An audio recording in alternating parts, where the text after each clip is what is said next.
우리 다시 한번 마음을 다짐하겠습니다. 주여 말씀하옵소서. 말씀대로 지켜 행하는 우리 모두가 되기를 축복합니다. 한밤중에 집안에서 이상한 소리가 들립니다. 그런데 집을 다 둘러봐도 눈에 보이는 것은 아무것도 없습니다. 이럴 때 여러분들이 어떤 기분을 느끼겠습니까? 이상한 소리가 들리는데 아무리 둘러봐도 보이는 것이 없습니다. 굉장히 찜찜하고 두렵고 뭔가 좀 이상한 그런 기분을 느끼게 될 것입니다. 사람들은 알지 못하는 것에 대한 두려움이 있습니다. 보이지 않는 것에 대한 두려움이 있습니다. 장래일에 대한 두려움이 있습니다. 이런 두려움 때문에, 이런 불안 때문에 우리는 때로는 속기도 하고 사기를 당하기도 합니다. 두려움과 불안이 없으면 속을 일도 없고 사기당할 일도 없습니다. 뭔가 좀 불안하니까, 두려우니까 그거를 다 역이용하면 거기에 속아 넘어가기도 하고 사기도 당합니다. 우리에게는 알지 못하는 것이 너무나도 많습니다. 여러분이 확실하게 알고 있는 것은 무엇입니까? 여러분 생각해 보시기 바랍니다. 나는 이것만은 내가 확실하게 알고 있다. 그게 뭐가 있습니까? 따지고 보면은 아무것도 없어요. 여러분 자신에 대해서도, 우리 자신에 대해서도 몰라요. 자신에 대해서도 모르니까 사람들이 우울증에도 걸리기도 하고 또 뭐 엉뚱하게 뭐 자살하기도 하고 뭐 하여튼 그렇게 자기 자신에 대해서도 우리가 알지 못합니다. 인생은 알지 못하는 세상을 모험으로 살아가는 것입니다. 내일 어떤 일을 당할지 또 뭐 바로 다음에 어떤 일을 당할지 우리가 아무도 알지 못해요. 우리가 교통사고 딱 나면은 딱 느끼는 게 있잖아요. 분명히 차가 없었는데, 분명히 없었는데 받고 나니까 차가 보이는 거예요. 우리가 바로 앞에 어떤 일이 닥칠지 알지 못하는 것. 이런 불안감 때문에 사람들은 많은 신을 만들어서 섬깁니다. 그래도 불안감은 사라지지 않고 여전히 남아 있습니다. 어떻게 불안과 두려움을 이길 수 있습니까? 이것은 우리가 눈을 감는 순간까지 풀어야 할 숙제입니다. 수많은 선택과 결정을 하지만은 결과는 확실하게 보장할 수 있는 것이 하나도 없습니다. 이런 우리의 모습을 전도서 11장 6절에 이렇게 말씀합니다. 전도서 11장 6절 같이 보겠습니다. 너는 아침에 씨를 뿌리고 저녁에도 손을 놓지 말라. 이것이 잘 될는지 저것이 잘 될는지 혹 둘이 다 잘 될는지 알지 못함이니라. 우리가 이것저것 하지만은 이게 잘 될지 저게 잘 될지 아니면 둘 다 안 될지 둘 다 잘 될지 우리가 알지 못한다는 거예요. 자, 이럴 때 우리가 어떻게 되겠습니까? 이거 해도 안 되고 저거 해도 안 되니까 때려치워버리라. 그렇게 생각할 수도 있습니다. 또 반대로 이게 잘 될지 저게 잘 될지 모르기 때문에 이것저것 열심히 하자. 이렇게 살아갈 수도 있습니다. 여러분 어느 쪽 택하시겠습니까? 이것도 모르고 저것도 모르니까 모르겠다. 뭐 된다는 보장도 없는데 뭐 치워버리라 하고 주저앉아 있으면은 그게 또 뭐가 선택의 방법이 됩니까? 그것도 선택의 방법이 아니잖아요. 우리는 인생은 어차피 모르는 세상을 살아가기 때문에 이것이 잘 될는지 저것이 잘 될는지 알 수가 없어요.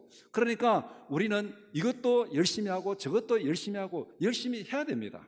그 외에는 다른 방법이 없잖아요. 가만히 앉아 있는다고 될 것 같으면 뭐 다 가만히 앉아 있죠. 그래서 하나님 앞에서 모르지만은 그러나 이것도 해보고 저것도 해보고 기도하고 발버둥 치고 그렇게 살아가는 것이 우리의 인생입니다. 오늘 열왕기하 6장 8절에서 23절 말씀을 읽었습니다. 본문에는 두려움에 떨고 있는 여러 종류의 사람들이 등장합니다. 아람 왕도 두려워하고 있고 이스라엘 왕도 두려워하고 있고 사환도 두려움에 떨고 있고 아람 군대들도 포로가 되어서 사마리아에 잡혀가지고 덜덜덜 떨고 있고 세상의 두려움에는 예외가 없습니다. 왕권을 가진 권력자도 두려워합니다. 명령에 따라 움직이는 군인들도 두려워합니다. 모두가 두려움에 떨면서 불안한 삶을 살고 있습니다. 우리도 마찬가지죠. 이런저런 두려움으로 불안한 삶을 살고 있습니다. 여러분들 걱정 전혀 없는 분들 있습니까? 다 우리가 뭔가 두려움이 있어요. 내일 어떻게 할까? 내년에 어떻게 할까? 그 다음에 어떻게 할까? 이런 여러 가지 불안과 두려움이 있습니다. 그런데 본문에서 단 한 사람만 두려워하지 않습니다. 그 사람은 세상의 기준으로 본다면은 세상에서 가진 것도 아무것도 없습니다. 권력도 없고 재물도 없습니다. 그런데 그는 세상이 가지지 못하는 딱 한 가지를 가졌습니다. 세상의 두려움을 이기는 단 한 가지, 그것을 가지는 우리 모두가 되기를 축복합니다. 세상에서 다 가졌는데 다 두려움의 대상이에요. 근데 세상에서 가진 것이 없어요. 딱 한 가지를 가졌는데 세상에 두려울 것이 없습니다. 그렇다면 이게 얼마나 좋은 삶입니까? 바로 우리가 이런 삶을 살기를 축복합니다. 저도 마찬가지고 여러분도 마찬가지고. 열왕기하 6장 8절에서 23절을 두 부분으로 나누어서 함께 살펴보고자 합니다. 첫 번째는 엘리사를 잡으라, 아람 왕의 명령이죠. 두 번째, 두려워하지 말라, 엘리사의 말입니다. 오늘 본문은 이 두 마디로 딱 이루어져요. 잡으라, 두려워하지 말라. 세상은 우리에게 잡으라 하고 위협을 가하는데 우리는 두려워하지 말라 이렇게 대항해야 되는 것이죠. 이것이 오늘 본문의 말씀입니다. 첫 번째, 엘리사를 잡으라. 아람 왕이 신하들 중에 스파이가 있다고 생각한 이유는 무엇이었습니까? 왕이 세운 계획을 이스라엘이 미리 알고 있었기 때문입니다. 아람 왕이 신하들과 비밀리에 계획을 세웁니다. 저 이스라엘 왕을 제거해야 되는데 왜 제거해야 되겠습니까? 자기 두려우니까. 늘 저 침략해가지고 우리를 위협하고 어떻게 저 왕을 좀 제거해야 내게 있는 이 두려움이 좀 없어지겠다, 불안이 없어지겠다. 그러니까 두려움과 불안 때문에 저 이스라엘 왕을 제거하자. 그렇게 하고 비밀리에 계획을 세워서 어디로 가서 어디에 숨어 있다가 왕이 지나가면은 딱 죽이자. 전면전은 아닙니다. 이게 전면전 아니고 하여간 이스라엘 왕을 제거하는 그런 계획을 세워서 그래서 어느 곳에 군대를 보내가지고 거기에 매복해 있다가 이스라엘 왕이 그리 지나가면은 그 왕을 죽이는 것, 이렇게 계획을 세우고 군대를 보냈습니다. 그런데 가서 군인들이 매복하고 딱 지키고 있으면은 거리로 왕이 지나가는 것이 아니고 이스라엘의 군대가 나타나가지고 그들의 기습 공격을 차단합니다. 이렇게 하기를 한두 번이 아니었습니다. 그러니까 이제 아람 왕이 불안해지기 시작합니다. 이스라엘 왕에게 이 군사 기밀을 제공하는 간첩이 있구나, 그렇게 생각하니까 스파이에게 지금 내가 속고 있다 생각하니까 굉장히 불안하고 두려운 거잖아요. 내가 지금 이 비밀리에 회의하는 이 모든 것을 적에게 다 알려주는 스파이가 여기에 숨어 있다. 그러니까 말도 함부로 못하고 굉장히 불안하고 두려운 거죠. 이러다가는 내가 오히려 죽겠다, 이런 두려움이 생기기 시작합니다. 두려움을 느낀 왕은 이제 내부 고발자 색출 작전에 나섭니다. 대대적인 내부 고발자 색출 작업을 벌입니다. 그래서 신하들의 휴대폰을 다 거두어가지고 빼앗아가지고 포렌식하고 감찰하고 문자 다 하고 뭐 인스타그램 다 조사하고 내부 고발자가 없는지 다 조사를 합니다. 부당한 권력을 탐할수록 두려움도 많아집니다. 우리가 생각할 때 왕이 뭐 두려움이 있겠는가, 자기가 다 할 수 있는데, 그러나 권력이 많으면 많을수록 두려움이 더 많아지고 그 권력이 부당하면 부당할수록 부당한 권력에 욕심이 많으면 많을수록 더 두려움이 많아집니다. 그래서 모든 것을 자기 통제 아래 두려고 합니다. 우리가 흔히 말하는 절대 권력자일수록 모든 것을 자기 통제 아래 두려고 합니다. 왜? 그만큼 두려움이 더 많다는 거예요. 남쪽의 대통령 보다가 북쪽에 있는 사람이 더 자기 통제 아래 두려고 많이 애를 쓰고 있잖아요. 우리가 뭐 상식적으로 보는 것처럼. 왜 그렇게 했습니까? 권력이 더 북쪽에 있는 사람이 많아요. 자기 마음대로 막 죽일 수 있어요. 그런데 두려움이 더 많아요. 모든 사람들을 자기 통제 아래 두려고 하는 거예요. 그래서 감시하고 감찰하고 음모를 꾸미고 거짓을 만들어서 선동하고 그렇게 하는 이유가 뭐겠습니까? 다 두려웠어요. 자기가 두려웠어요. 그 두려움을 벗어나 보려고 발버둥 치는 것이 이런 세상 권력자들의 모습입니다. 지금 아람 왕이 그렇게 지금 발버둥을 치고 있습니다. 아람 왕이 엘리사를 체포하려고 한 이유는 무엇이었습니까? 아람 왕은 대대적인 스파이 색출 작전을 벌였는데 스파이는 찾지 못했습니다. 그런데 한 가지 중요한 정보를 알았습니다. 아람 왕의 모든 회의가 감청을 당하고 있다는 사실을 알았습니다. 이스라엘에는 엘리사라는 강력한 감청 레이더가 있었습니다. 엘리사의 레이더가 성능이 얼마나 좋았습니까? 이 감청 성능이 얼마나 좋았는지 왕이 침실에서 말하는 은밀한 얘기까지 다 감청을 하고 있습니다. 여러분들 한번 이 모든 게 숨소리까지 다 누구에게인가 지금 도청당하고 있다 생각하면은 이게 지금 보통 문제가 아니잖아요. 이제 아람 왕의 다음 행동은 무엇이겠습니까?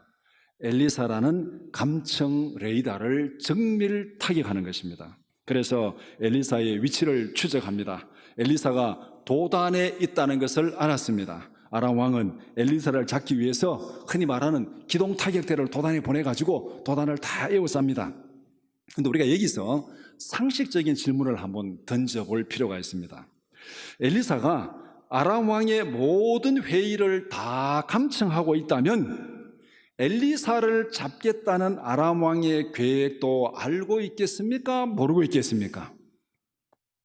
엘리사가 아람 왕의 계획을 다 감청하고 있어요. 다 알고 있어요. 그렇다면 아람 왕이 지금 회의를 해가지고 엘리사가 어디냐? 엘리사를 잡으러 군사를 보내는 그 일을 그러면 엘리사가 알고 있겠습니까? 모르고 있겠습니까? 당연히 알겠죠. 네.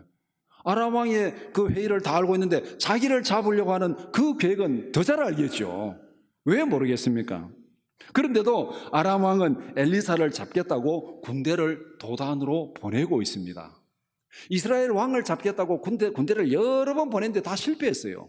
근데 그 원인이 어디 있냐 보니까 엘리사에 있어요. 그럼 엘리사를 잡아야지 하고 군대를 보냅니다. 성공하겠습니까? 실패하겠습니까? 이거는 객관적으로 한번 딱 뒤집어 놓고 보면은 이거는 100% 실패예요. 100% 실패. 이것이 하나님을 대적하는 세상 권력의 근본적인 어리석음입니다. 100% 실패입니다. 100% 실패인데 그걸 고집하고 합니다. 왜? 이거는 죽기로 작정된 이성 없는 짐승과 같은 거예요. 그들의 눈이 어두워진 거예요. 객관적으로 생각하면 이거 성공할 수 없다는 거 분명히 아는데, 다 드러나는데 그래도 군대를 모아가지고 지금 보내고 있는 이 어리석음, 이것이 하나님을 대적하는 세상 권력의 어리석음입니다. 두 번째, 두려워하지 말라. 엘리사는 두려워하는 사환에게 무엇을 일깨워 주었습니까? 이제 본문의 무대는 아람 왕궁에서 이스라엘로 바뀝니다. 한밤중에 아람 군대가 도단을 겹겹이 포위했습니다. 이른 아침에 이 사실을 발견한 사환이 깜짝 놀랐습니다. 15절에 내 주여 우리가 어찌하리이까?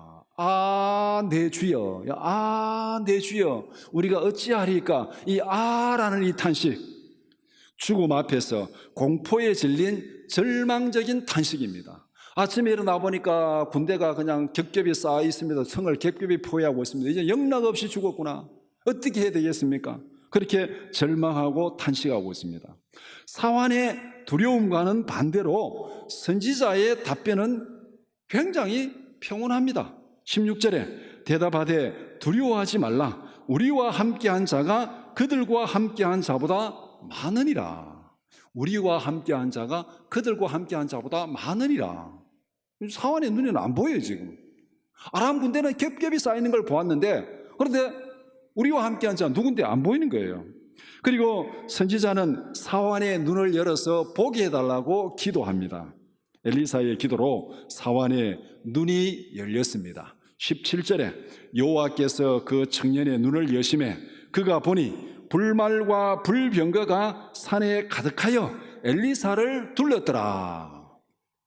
지금까지는 그 눈이 열리지 않았습니다. 보지를 못했습니다. 아람 군대만 보고 있습니다. 그런데 엘리사가 기도하니까 그의 눈이 열렸어요. 열려가지고 하나님의 군대를 보고 있습니다. 그래서 두려움에 질려서 절망적인 탄식을 하던 이 사환, 아람 군대만 보고 절망적인 탄식을 하던 그 사환이 눈이 열려서 하나님의 군대를 보았습니다. 이제는 양쪽 다 보는 거야. 아람 군대도 보고 하나님의 군대도 보고. 아람 군대도 보지만 더 많은 하나님의 군대를 보고 있습니다. 이제 이 사환이 두려워할 이유가 있겠습니까? 없겠습니까? 두려워할 이유가 없지요. 하나님의 군대를 보지 못할 때는 굉장히 두려워했습니다. 내 주여, 절망적인 탄식을 냈습니다. 이제 눈이 열려서 하나님의 군대를 보고 있습니다. 그러니까 이제는 두려워할 이유가 없는 거예요. 우리가 세상에서 두려워하고 불안해하는 이유가 무엇입니까?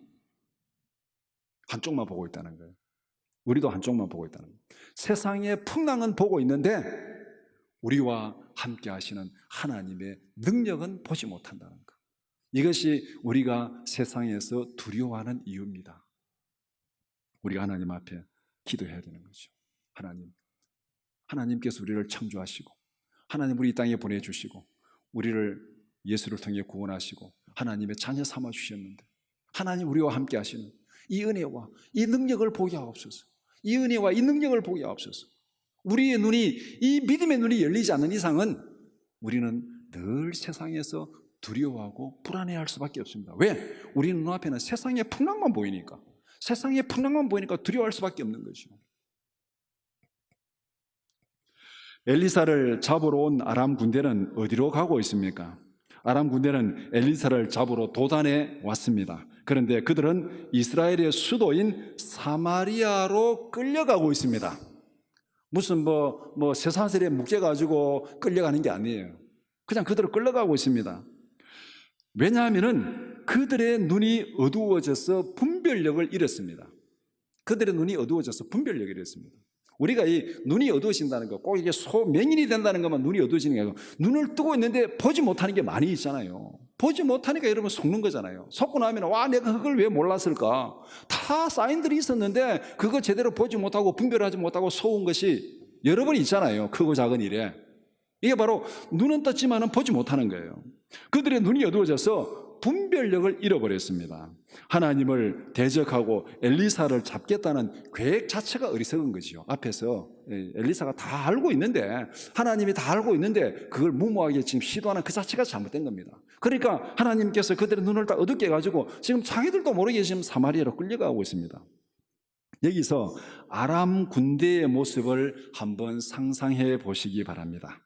모두가 눈이 어두워져서 상황을 제대로 보지 못하고 있습니다. 그런데 그들은 지금 의기양양해가지고 자 엘리사를 잡으러 가자 도단으로 왔습니다. 와서 보니까 어떤 한 사람이 지나가면서 여기가 아니다, 그 사람 너들이 잡으려는 사람 여기 저쪽에 있다, 나를 따라오너라 하니까 지나가는 사람이 한마디 하는 그 말에 따라갑니다. 지금 그쪽으로. 그러면서 지금 이 아람 군대 지휘관이 자 나를 따르라, 여기가 아니란다, 저쪽으로 가자, 확신을 가지고 가는 거예요. 자기도 지금 확신을 가지고 가는 겁니다. 그러니까 그 밑에 있는 군대들이 그 명령을 듣고 우르르 지금 따라가고 있습니다. 나를 따라하니까 다 따라가고 있습니다. 그들은 천지도 모르고 죽음의 자리로 신나게 끌려가고 있습니다. 지휘관도 눈이 어두워졌고 따르는 군사들도 눈이 어두워졌고, 그러니까 눈이 어두워진 자가 이리 따르라 하니까 또 밑에 눈이 어두워졌으니까 우르르 따라가가지고 결국은 그게 죽음의 길인데, 사마리아 가는 것은 포로가 되는 것은 죽음의 길인데 그것도 알지 못하고 의기양양하게 신나게 엘리야를 잡겠다고 그렇게 지금 가고 있습니다. 이런 모습을 우리가 제3자 입장에서, 엘리사 입장에서 보면 얼마나 어릿광대처럼 보이겠습니까? 천지도 모르고 저 날뛰는 저 모습들, 이런 모습을 예수님은 이렇게 말씀합니다. 누가복음 6장 39절 말씀 같이 보겠습니다.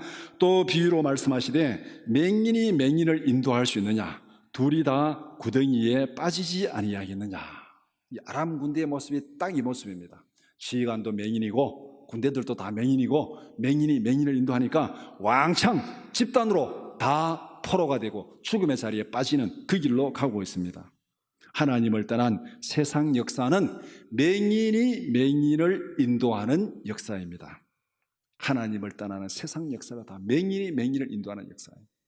우리가 이 세상 역사를 쭉 보면은 참 고난이 없는 역사가 없습니다. 어느 역사를 보더라도 다 전쟁이 있고 고난이 있고, 참 이 세상이 죄로 타락했고 죄로 오염된 세상이라는 게 정말 역사를 보면은 부정할 수 없습니다. 어느 역사든지 이때는 정말 지상낙원이었구나, 지상천국이었구나, 그런 시대는 없었어요. 다 거기는 고통이 있고 죽음이 있고 전쟁이 있고 온갖 걱정들이 많았습니다. 하나님을 떠난 세상 역사는 맹인이 맹인을 인도하는 역사입니다. 예를 하나 들면은 하나님을 부정하는 공산주의 혁명을 한번 생각해 보시기 바랍니다. 이 세상에 지상낙원을 만들겠다고 사람들을 선동했습니다. 그래서 많은 사람들이 거기에 따라가서 공산주의 혁명이 일어났습니다. 결과는 어떻게 되었습니까? 지상낙원이 아니라 지상지옥을 만들었습니다. 지금도 한반도 북쪽에 우리가 말하는 지상지옥이 있잖아요. 거기에 지상낙원을 만들겠다고 그렇게 난리를 피웠는데 지상지옥이 되고 있습니다. 제가 군대에 있을 때 바로 이 휴전선 철책 앞에 있으니까 막 이 대남 방송에다 다 들렸어요. 오늘 우리가 돼지고기국 먹었다, 쌀밥 먹었다 하고 막 이게 방송합니다. 듣고 웃기는 소리 하고 있는 거죠. 자기들은 김일성 생일이라고 돼지고기국 먹고 소고기국 먹고 해가지고 자랑한다고 대남 방송하고 있는데, 듣는 사람들은 웃기고 있네 이래 하고 있는 거죠. 자기들은 지상낙원이라고 생각할지 모르지만은 지금 지상 지옥에 살고 있는 거잖아요. 지옥으로 가는 길은 항상 이상적인 세상을 만들겠다는 꽃길로 포장되어 있습니다. 맹인이 맹인을 인도하고 있기 때문에 그렇습니다. 맹인의 인도에 속지 않기 위해서는 어떻게 되겠습니까? 눈을 떼야 돼요. 맹인의 인도에 속지 않기 위해서는 눈을 떼야 됩니다. 눈을 떼야 돼요. 그렇지 않고서는 맹인의 인도함에 속을 수밖에 없습니다. 하나님을 대적하는 세상의 모든 권력, 하나님을 대적하는 세상의 모든 지도자, 맹인들이에요. 맹인들. 진리를 모르기 때문에 이들은 맹인들입니다. 하나님을 대적하는 모든 권력은 맹인들입니다. 이 땅에 지상낙원을 만들겠다고 자기들 나름대로 계획을 세우지만 그것은 결국은 다 고난의 길이에요. 멸망의 길이에요. 우리가 그 길에 빠지지 않기 위해서는 눈을 떼야 됩니다. 눈을 떼야 돼요. 주여, 눈을 열어서 보게 하옵소서. 눈을 열어서 보게 하옵소서. 오늘 이 엘리사의 기도가 우리의 기도가 되어야 됩니다. 이스라엘 왕은 포로가 된 아람 군대를 어떻게 하기를 원했습니까? 아람 군대는 사마리아 한복판에 갇혔습니다. 완벽한 포로가 되었습니다. 그때까지는 몰랐어요. 엘리사를 잡으러 온다고 의기양양하게 왔는데 와서 그때서야 눈이 뜨이고 상황을 깨닫게 되었습니다. 이 모든 거 누가 지금 하죠? 하나님이 지금 눈을 어둡게 했다가 눈을 뜨게 했다가 하나님이 다 하는데 이것도 모르고 지금 천지를 모르고 날뛰고 있는 거죠. 잘못되었다는 것을 피부로 느낄 때는 이미 늦었습니다. 그때는 고난이고 그때는 죽음입니다. 포로가 된 군인들에게는 죽음이 기다리고 있을 뿐입니다. 이스라엘 왕은 신이 났습니다. 호박이 넝쿨째로 굴러 들어왔습니다. 신이 나서 선지자에게 이렇게 질문합니다. 21절에 내 아버지여 내가 7위이까? 내가 7위이까? 두 번 반복. 내가 7위이까? 내가 7위이까? 지금 신나가지고 이스라엘 왕은 지금 신났습니다. 지금 가만히 앉아있는데 이 아람 군대가 지금 사마리아 한복판에 와서 포로가 딱 됐으니까 세상에 이런 횡재도 이런 대박이 어디에 있습니까? 그러니까 이제는 선지자가 명령만 하면은 끝난 거예요. 내가 7위이까? 내가 7위이까? 신나가지고 이렇게 지금 질문을 하고 있습니다. 이 기회에 아람 군대를 완전히 죽여 없애버리자. 그러면은 뒤에 있을 때마다 이 넘보는 아람 이걸 싹 제거하고 나도 이제 좀 두려움에서 벗어나자. 아마 이 불안과 두려움의 원인을 제거하자. 지금이 바로 그 기회다 생각하고 이렇게 아마 신이 나가지고 7위이까 이렇게 질문을 했습니다. 칼로 죽여 없앤다고 두려움이 사라질까요? 만약에 그렇다면 절대 권력자는 절대 두려워할 이유가 없어야 됩니다. 왜? 자기가 눈앞에 있는 두려움이라는 생각을 다 제거하고 없애는데 다 없애면은 그렇다고 두려움이 없어진다면은 절대 권력자는 절대 두려워할 이유가 없어야 되잖아요. 그런데 절대 권력자일수록 두려움이 더 많은 것이 세상의 현실입니다. 죽여도 끝이 없어요. 두려움의 대상은 죽여도 끝이 없습니다. 계속 두려움은 생기는 거예요. 두려움의 원인은 눈에 보이는 것이 전부가 아닙니다. 눈에 보이지 않는 것, 그것이 우리가 진짜 두려워해야 할 대상입니다. 눈을 열어서 진짜 두려워할 자가 누구인지를 보게 하옵소서. 진짜 우리가 두려워할 자를 누구인지를 보게 하옵소서. 이스라엘 왕은 칼로 죽이면 다 끝날 줄 알고 두려움이 없어질 줄 알았는데 그게 아니에요. 선지자는 그게 아니라고 얘기하고 있는 거예요. 두려움은 우리의 눈앞에 보이는 게 전부가 아니에요. 우리 눈에 보이지 않는 진짜 두려워할 대상이 누구인지를 우리는 볼 수 있어야 됩니다. 엘리사는 포로가 된 아람 군대에게 어떻게 하라고 하였습니까? 엘리사의 생각은 이스라엘 왕과 달랐습니다. 포로가 된 아람 군대를 죽이지 말라. 이스라엘 왕은 아버지여 7위이까 신이 나가지고 죽일까 했습니다. 그런데 엘리사는 죽이지 말아라. 그들에게 먹을 것을 주고 그들에게 마실 것을 주고 충분히 먹여서 잘 대접해가지고 아람 왕에게로 보내소서 이렇게 얘기하고 있습니다. 엘리사가 이렇게 하라고 한 이유가 무엇이겠습니까? 진짜 두려워해야 할 대상이 누구인지를 깨달으라는 겁니다. 진짜 두려워할 대상이 누구인지를 깨달으라는 겁니다. 이 아람 왕과 이스라엘 왕은 둘이 서로 두려워하는 거예요. 아람 왕은 이스라엘 왕을 두려워하고 이스라엘 왕은 아람 왕을 두려워하고 둘이 서로 두려워해가지고 지금 서로 치고받고 하고 있습니다. 그런데 엘리사는 그것이 아니라는 거예요. 진짜 두려워할 대상이 누구인지를 깨달으라. 아람 왕에게는 여호와를 대적하면은 어떻게 되는지를 분명히 보여주고 있습니다. 여호와를 대적하면은 어떻게 되는지 한 방에 다 죽을 수도 있다. 진짜 두려워할 대상은 여호와라는 것을 아람 왕에게 분명히 경고하고 있는 거예요. 이스라엘 왕에게도 마찬가지입니다. 진짜 두려워하고 의지해야 할 분이 누구인지를 분명히 가르쳐 주고 있습니다. 진짜 두려워할 자를 두려워하라.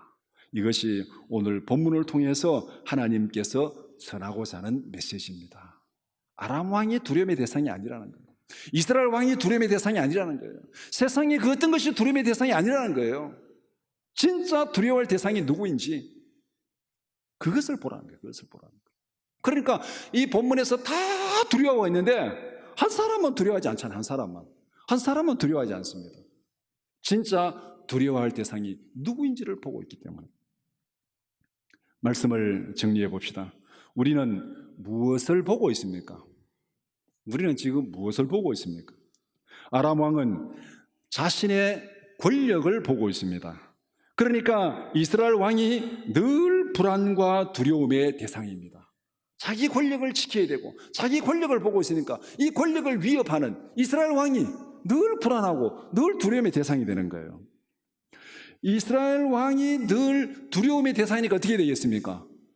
어떻게 하면은 그를 쳐서 죽이고 없앨까? 거기에 집중하는 거예요. 나를 위협하는, 나를 두렵게 하는 이 존재, 이것을 어떻게 하면 없앨까? 거기에 늘 집중하고 있습니다. 사환은 성을 포위한 아람 군대를 보았습니다. 죽음의 공포에 덜덜덜 떨고 있습니다. 아람 군대를 보니까 죽음의 공포에 떨고 있습니다. 아람 군대는 눈이 어두워져서 진짜 보아야 할 위험을 보지 못했습니다. 그래서 그들은 지나가는 말만 듣고 죽음의 자리로 끌려갔습니다. 여기가 아니다, 저쪽이다, 따라오너라 하니까 그 한마디 말 듣고 사마리아로 끌려갔습니다. 포로가 돼가지고 죽음 앞에서 덜덜 떨고 있는 거죠. 엘리사는 무엇을 보고 있습니까? 자기를 지키는 하나님의 불말과 불병거를 보고 있었습니다. 세상에 두려워할 것이 전혀 없었습니다. 아람 왕도 두려움의 대상이 될 수 없습니다. 이스라엘 왕도 두려움의 대상이 될 수 없습니다. 아람 군대도 전혀 두려워할 필요가 없었습니다. 하나님께서 함께 하시니까 세상에 두려울 것이 없었습니다. 엘리사가 두려움에서 자유로운 이유가 바로 여기에 있었습니다. 자기와 함께 하시는 하나님을 보고 있으니까 두려워할 이유가 없는 거예요. 사실 어쩌면 우리도 그렇습니다. 지금 하나님 우리와 함께 하시고 우리를 지켜주십니다. 그런데 우리는 그것을 보지 못하고 늘 덜덜덜덜 떨면서 살아가고 있어요. 다 지나고 나면은 아이고 그렇게 걱정할 필요도 없었는데, 그렇게 떨 필요도 없었는데, 하나님이 다 지켜주셨는데 괜히 떨었네. 참 이렇게 후회하면 그것도 참 행복한 후회죠. 괜히 떨었네. 이 후회는 굉장히 행복한 후회입니다. 사실 우리는 구원받은 우리는 어떻게 보면 지금 이런 행복한 후회를 할지도 모릅니다. 하나님이 우리와 함께 하시는데 그거를 깨닫지 못하고 그것을 보지 못하고 세상에서 늘 두려워하면서 살아가는 그런 모습이 아닌지는 모르겠습니다. 우리가 진짜 보아야 할 것은 무엇입니까? 우리와 함께 하시는 하나님을 보기 원합니다. 여호와여 원하건대 우리의 눈을 열어서 보게 하소서. 우리와 함께 하시는 임마누엘 하나님을 보게 하옵소서. 이것이 이 시간 우리의 기도가 되어야 됩니다. 이것이 엘리사의 기도였습니다. 이것이 이 시간 우리의 기도가 되어야 됩니다. 이것이 세상의 두려움을 이기는 가장 확실한 방법입니다. 하나님이 함께 하신다는 사실을 보고 있다면 무엇을 두려워하겠습니까? 여호와여 우리의 눈을 열어서 우리가 진짜 보아야 할 것을 보고 깨닫게 하소서. 여호수아 1장 7절에서 9절 이렇게 말씀합니다. 우리 같이 보겠습니다. 오직 강하고 극히 담대하여 나의 종 모세가 내게 명령한 그 율법을 다 지켜 행하고 우로나 좌로나 치우치지 말라. 그리하면 어디로 가든지 형통하리니 이 율법책을 내 입에서 떠나지 말게 하며 주야로 그것을 묵상하여 그 안에 기록된 대로 다 지켜 행하라. 그리하면 내 길이 평탄하게 될 것이며 내가 형통하리라. 내가 내게 명령한 것이 아니냐. 강하고 담대하라. 두려워하지 말며 놀라지 말라. 내가 어디로 가든지 내 하나님 여호와가 너와 함께 하느니라 하시니라. 왜 우리에게 두려워하지 말라, 놀라지 말라 말씀합니까? 하나님이 그냥 우리 좀 담력 테스트 합니까? 두려워하지 말라, 놀라지 말라. 왜? 내가 어디로 가든지 너와 함께 하리라. 어디로 가든지 너와 함께 하리라. 이 하나님의 약속을 믿어야 되고, 이 하나님의 함께 하심을 보아야 되고, 이 약속 안에 있다면은 우리가 두려워할 이유가 없습니다. 어디를 가든지 하나님과 함께하는 우리 모두가 되기를 축복합니다. 이 은혜를 보고, 이 능력을 보고, 이 은혜 안에서 세상을 담대하게 이기며 살아가는 우리 모두가 되기를 축복합니다.